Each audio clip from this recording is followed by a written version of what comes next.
Hello friends, welcome to my channel career and exam information. Friends, आज की इस video पे हम बात करेंगे कि कैसे आप लेसन प्लान बना सकते हैं और लेसन प्लान बनाते समय आपके समान उद्देश्य क्या होंगे, विशिष्ट उद्देश्य क्या होंगे, साथ ही आपके लिए यहाँ पर क्या क्या चीज़ें ज़रूरी हैं और क्या क्या चीज़ें रखनी हैं और किस तरीके से लेसन प्लान बनाना है, उस सब पर हम बात करेंगे। तो ये जो लेसन प्लान बनाए जाते हैं ये अधिकांशतः बीएड और बीटीसी के छात्रों के लिए होते हैं और बीएड बीटीसी में लेसन प्लान तैयार किए जाते हैं। तो गाइस, चलिए शुरू करते हैं और ये जान लेते हैं कि लेसन प्लान की शुरुआत आपको कैसे करनी है। तो ये देखिए, सबसे पहले आपको यहाँ पर जो भी आप लेसन प्लान बना रहे हैं उस प्लान का यहाँ पर नंबर डालिए। जैसे ये लेसन प्लान 1 है, उसके बाद यहाँ पर आपको दिनांक डालनी है, फिर विद्यालय का नाम डालना है, आपका क्या विषय है उस विषय के अकॉर्डिंग यहाँ पर विषय, उप विषय डालना है आपको, क्या कक्षा है आपकी, कालांश, अवधि और प्रकरण।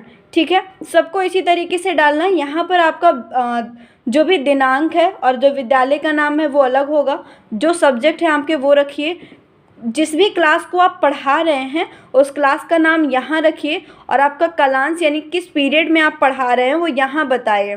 साथ ही आपका अवधि 35 मिनट ही होती है, 35 से 45 मिनट समय दिया जाता है, तो उस अवधि को यहाँ पर आप रखिए। प्रकरण क्या है आपका वो आप यहाँ पर निकलवाते हैं। आपको समान उद्देश्य क्या रखना है, छात्रों में वैज्ञानिक दृष्टिकोण का विकास करना है, छात्रों को विज्ञान के नवीन तथ्यों का ज्ञान कराना। इसी तरीके से यहाँ पर छात्रों में प्रयोग करने तथा परिणाम निकालने की क्षमता का विकास करना, छात्रों को विज्ञान की दैनिक जीवन में उपयोगिता बताना, छात्र विज्ञान की उपयोगिता और महत्व को समझें। इसी तरीके से जो भी आपका सब्जेक्ट है आपको समान उद्देश्य में ये रखना है कि आपके सब्जेक्ट का छात्रों के जीवन में साधारणतः क्या उद्देश्य है, आपका सब्जेक्ट क्यों पढ़ाया जा रहा है, यहाँ पर आपको बताना है। यहाँ पर आप 5 से 10 पॉइंट लिख सकते हैं। ठीक है, उसके बाद आप विशिष्ट उद्देश्य लिखते हैं। तो ये हर कॉलेज के अनुसार यहाँ पर 3 पॉइंट दिए जाते हैं: ज्ञानात्मक उद्देश्य, बोधात्मक उद्देश्य और अनुप्रयोगात्मक उद्देश्य। ज्ञानात्मक उद्देश्य में आपको ये बताना है, जैसे इनका प्रकरण है कि घर्षण बल पढ़ा रहे हैं यहाँ पर, तो यहाँ पर आपको ये बताना है ज्ञानात्मक उद्देश्य में कि घर्षण बल से छात्रों को क्या चीज़ें सीखने को मिलती हैं, घर्षण बल की क्या उपयोगिता है, यहाँ पर बोध क्या कर रहे हैं छात्र, इसमें आपको वो उद्देश्य रखने हैं। और अनुप्रयोग, जैसे कि आप प्रैक्टिकली करते हैं तो उससे क्या क्या यहाँ पर फ़ायदे होते हैं आप वो बताइए। जैसे ज्ञानात्मक उद्देश्य हम देख लें तो छात्र घर्षण की दैनिक जीवन में उपयोगिता को समझ सके, छात्रों को घर्षण से संबंधित प्रयोगों की जानकारी हो सके, छात्र घर्षण की जीवन में उपयोगिता का ज्ञान करें और घर्षण से संबंधित गुण व दोषों को समझ पाएँ। ठीक है, अनुप्रयोगात्मक उद्देश्य देख लीजिए। छात्र घर्षण की अनुपस्थिति में प्रयोग कर उसके फायदे या नुकसान से भली भांति परिचित होंगे और छात्र घर्षण के नए नए अनुप्रयोग कर पाएंगे।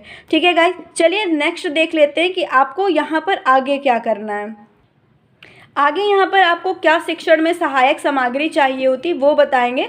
जैसे यहाँ पे चौक है, डस्टर है, रोलर बोर्ड है, चार्ट, मॉडल इत्यादि चीज़ें, और भी कक्षा में जो भी सहायक सामग्री उपयोगी होती है आप यहाँ पर नाम लिख सकते हैं। पूर्व विज्ञान में आप क्या लिखते हैं, आप यहाँ पर लिखेंगे कि छात्र जो हैं वो घर्षण बल यानी कि आपके प्रकरण के बारे में सामान्य जानकारी रखते हैं। ठीक है, फिर आप यहाँ पर प्रस्तावना बनाते हैं और इस प्रस्तावना कौशल को बनाते समय बहुत ध्यान रखना होता है कि किस तरीके से प्रस्तावना कौशल बनानी है। यहाँ पर आप जो प्रश्न बच्चों से पूछते हैं, अगर आप छात्राध्यापक हैं तो यहाँ पर छात्राध्यापक रखिए और अगर आप छात्राध्यापिका हैं तो यहाँ पर छात्राध्यापिका रखेंगे। ठीक है, और साथ ही छात्र छात्रा कथन यहाँ पर कि क्या बच्चे उत्तर दे रहे हैं आप यहाँ पर लिखते हैं। जैसे यहाँ पर पहला प्रश्न पूछा गया है कि बच्चों आप सभी किन किन साधनों के प्रयोग से विद्यालय आते हैं, तो बच्चे उत्तर देंगे साइकिल, रिक्शा, बस आदि अन्य वाहनों से। फिर आपका जो अगला प्रश्न है आपके इस उत्तर से ही उठना चाहिए। ये बहुत ज़रूरी बात है जो प्रस्तावना कौशल बनाते समय ध्यान रखनी होती है। फिर जैसे यहाँ पे इन्होंने उठाया है कि साइकिल, रिक्शा, बस आदि वाहनों के सामने अचानक से कोई व्यक्ति आ जाए तो चालक इन वाहनों को रोकने के लिए क्या करेगा, तो बच्चे उत्तर देंगे कि ब्रेक लगाएगा। फिर अगला आपका जो क्वेश्चन है वो ब्रेक से उठेगा। ब्रेक लगाते ही साधन किस बल के कारण रुक जाते हैं, तो आप कहेंगे यहाँ पे छात्र छात्राओं का कथन आएगा घर्षण बल के कारण। फिर आप वहाँ से पूछ सकते हैं कि घर्षण बल क्या है, तो छात्र यहाँ पर कुछ बता भी सकते हैं, नहीं भी बता सकते, यानी कि कथन अस्पष्ट होगा। तो ये आपका समस्यात्मक प्रश्न बन जाएगा और यहीं से आपका उद्देश्य कथन निकल के आएगा कि बच्चों आज हम घर्षण बल के बारे में विस्तार पूर्वक अध्ययन करेंगे।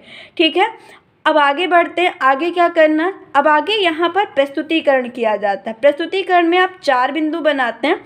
शिक्षण बिंदु, छात्राध्यापिका या छात्राध्यापक कथन, छात्र छात्रा कथन और शिक्षण विधि। यहाँ पर आप विकासात्मक प्रश्न करते हैं जिसमें आप बच्चों से 2 प्रश्न पूछते हैं और यहाँ पर जो बच्चे हैं उसमें अस्पष्ट उत्तर देते हैं। तो यहाँ पर आप लिखेंगे कि अस्पष्ट कथन है।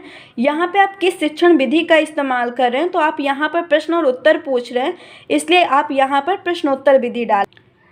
फिर ये जो दोनों प्रश्न यहाँ पर पूछे गए हैं इनका आगे आप स्पष्टीकरण करेंगे। तो चलिए देख लें कैसे स्पष्टीकरण करना है। यहाँ पर आपको स्पष्टीकरण करना है, जैसे यहाँ पर किया गया है कि जो प्रश्न आपने पूछे हैं आप उसे यहाँ पर समझाएंगे, उसके बारे में लिखेंगे और यहाँ पर जो छात्र छात्राएं हैं वो सभी ध्यानपूर्वक सुनेंगे। फिर उसके बाद यहाँ पर आप छात्रों को उदाहरण के द्वारा भी समझाएंगे। फिर उसके बाद आप बोध प्रश्न पूछेंगे, मतलब जो छात्रों को आपने सिखाया और पढ़ाया उसे छात्रों ने किस तरीके से समझा, आप इसका यहाँ पर विश्लेषण करेंगे। तो आप छात्रों से प्रश्न पूछेंगे, जो भी प्रश्न पूछेंगे आप छात्र उसका यहाँ पर उत्तर देंगे। जैसे इन्होंने पूछा है कि चिकने तथा गीले फर्श पर चलना कठिन क्यों होता है, तो कम घर्षण बल की उपस्थिति के कारण। ठीक है, तो ये भी प्रश्नोत्तर विधि। और यहाँ पर जो ये स्पष्टीकरण था यहाँ पे व्याख्या की जा रही है, इसलिए ये व्याख्यान विधि है। अगला आप एक बार फिर से विकासात्मक, आपको जैसे 35 मिनट का टाइम पीरियड बनाना है तो उसके अनुसार जब तक आपका 35 मिनट का नहीं हो जाता तो आप इसी तरीके से 3 प्रोसेस करते जाते हैं। फिर आप विकासात्मक प्रश्न पूछेंगे और विकासात्मक प्रश्न इन्होंने फिर से पूछा घर्षण बल कितने प्रकार का होता है, घर्षण बल के सभी प्रकार परिभाषित करिए और यहाँ पर आपका कथन अस्पष्ट आता है। और ये जो विधि है ये प्रश्नोत्तर विधि है। यहाँ पर आप फिर से व्याख्या करेंगे। अगर आप छात्राध्यापक है तो यहाँ छात्राध्यापक रखिए, अदरवाइज छात्राध्यापिका हैं तो छात्राध्यापिका रखिए। फिर आप इन दोनों प्रश्नों के बारे में इनके उत्तर यहाँ पे समझाती हैं छात्रों को और छात्र जो हैं यहाँ पर ध्यानपूर्वक आपकी बातें सुनेंगे। ठीक है, और यहाँ पर आप फिर से शिक्षण विधि में व्याख्यान विधि रखेंगे। इसके बाद आप यहाँ पे देख सकते हैं कि यहाँ पर आपको ये श्यामपट्ट यानी ब्लैक बोर्ड लगाना है। ये एक ब्लैक चार्ट पेपर होता है जिसमें आप जिस प्रकार से आप श्यामपट्ट पर यानी कि ब्लैक बोर्ड पर कौशल करते हैं उसी तरीके से आप यहाँ पर भी करते हैं। जैसे आप यहाँ पर दिनांक डालते हैं, विषय डालते हैं, फिर उपविषय डालते हैं, उसके बाद आप यहाँ पर कक्षा, कालांश, अवधि और प्रकरण डालते हैं। फिर आप जो टॉपिक पढ़ा उससे संबंधित कुछ इम्पॉर्टेंट बिंदु आप यहाँ पर प्रस्तुत करते हैं। तो आगे बढ़ते हैं गाइस और जान लेते हैं कि इसके आगे क्या करना है। उसके बाद आप देख सकते हैं यहाँ पर आपको मूल्यांकन प्रश्न पूछने हैं। मूल्यांकन प्रश्नों के सिर्फ आपको यहाँ पर प्रश्न पूछने, उत्तर नहीं देने हैं। जो आपने पढ़ाया वहाँ से उठा करके 5 प्रश्न कर लीजिए। जैसे यहाँ पर इन्होंने 5 प्रश्न किए उसी तरीके से 5 प्रश्न रखिए। फिर आप बच्चों को घर के लिए काम देंगे, गृह कार्य देंगे, उसमें आप 2 क्वेश्चन दीजिए बच्चों को। और बहुत अच्छे से ध्यान रखिएगा कि जब आप ये गृह कार्य दे रहे हों तो जो टेंस होता है ना, आप ये गृह कार्यों ने फ्यूचर टेंस में दीजिएगा। ठीक है, भविष्य काल का इस्तेमाल करिएगा। कैसे, जैसे यहाँ पर है कि श्यामपट्ट पर चौक से लिखने पर घर्षण बल किस प्रकार काम करता है, सभी छात्र इसका उत्तर कल लिखकर लाएंगे।